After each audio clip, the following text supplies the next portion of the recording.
आज हम पढ़ेंगे, अभी तक हमने पढ़ा था चित्त की अवस्थाएं। अब चित्त की अवस्थाओं को हम लोग डिटेल में पढ़ेंगे कि होती क्या है। योग दर्शन में वर्णित चित्त की 5 अवस्थाएं चित्त भूमि कही गई हैं।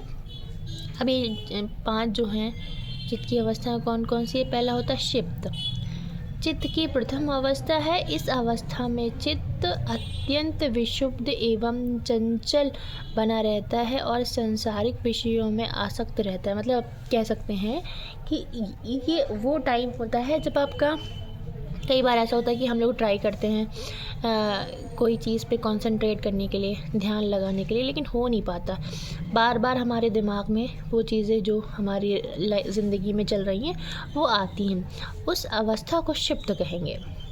जो दूसरी अवस्था है उसे कहते हैं मूड। मूड क्या मतलब क्या होता है।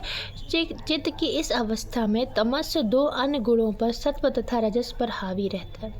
देखो हमने पहले पढ़ा ना कि क्या कहते हैं, प्रकृति के गुण होते हैं तमस, रजस और सत्व। तो यहाँ पर जो तमस गुण है वो 2 अन्य जो गुण हैं उन पर हावी होने का प्रयास करता है। जो 3rd नंबर पे आता है वो विक्षिप्त होता है। इस अवस्था में चित्त की विक्षिप्त अवस्था में सत्व गुण की प्रबलता रहती है। मतलब सत्व गुण बाकी दूसरे गुणों पर हावी रहेगा। इस अवस्था में योग का प्रारंभ होता है और यहीं से जब अच्छाई कह सकते हैं, अच्छाई बाकी चीज़ों पे हावी होने लगती है तो इंसान का दिमाग और दिल शांत हो जाता है और योग की अवस्था प्रारंभ हो जाती है। चित्त ईश्वर या परम आत्मा को पाने का प्रयत्न करता है। मतलब आप जहाँ पे देखिए, जो इंसान बहुत सही होगा, जिसके कर्म बहुत मतलब साधारण, बहुत अच्छे होंगे, तो वो उसका ध्यान, रुझान कहीं ना कहीं ईश्वर वाली चीज़ों में ज़्यादा जाता है। सत्व की प्रधानता के कारण इस अवस्था में अस्थायी रूप से चित्तवृत्ति निरोध या चित्तवृत्ति में रुकावट होता रहता है। अब देखिए ज़्यादातर क्या होता है, आप जब कोई जैसे कि ना अच्छाई करने का प्रयास करते हो तो कहीं से सारी अड़चनें आती हैं। ये यहाँ पे वो अड़चनें तैयार होने लगती हैं। जो चौथा होता है वो एकाग्र होता है।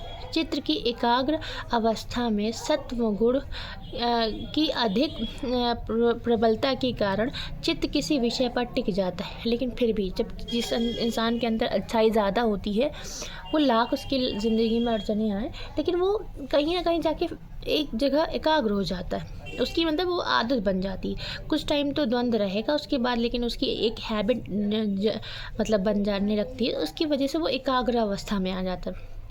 लास्ट अवस्था है उसे कहते हैं निरोध। निरोध में है इस अवस्था में चित्तवृत्ति निरोध के पश्चात चित्त में संवेदन छापे या संस्कार शेष रह जाते हैं।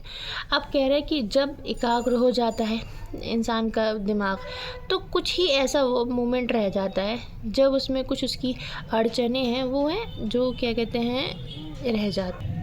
आपको मेरा वीडियो पसंद आया तो लाइक करें और इसकी आगे की डिटेल नेक्स्ट वीडियो में हम पढ़ेंगे। Okay, thank you.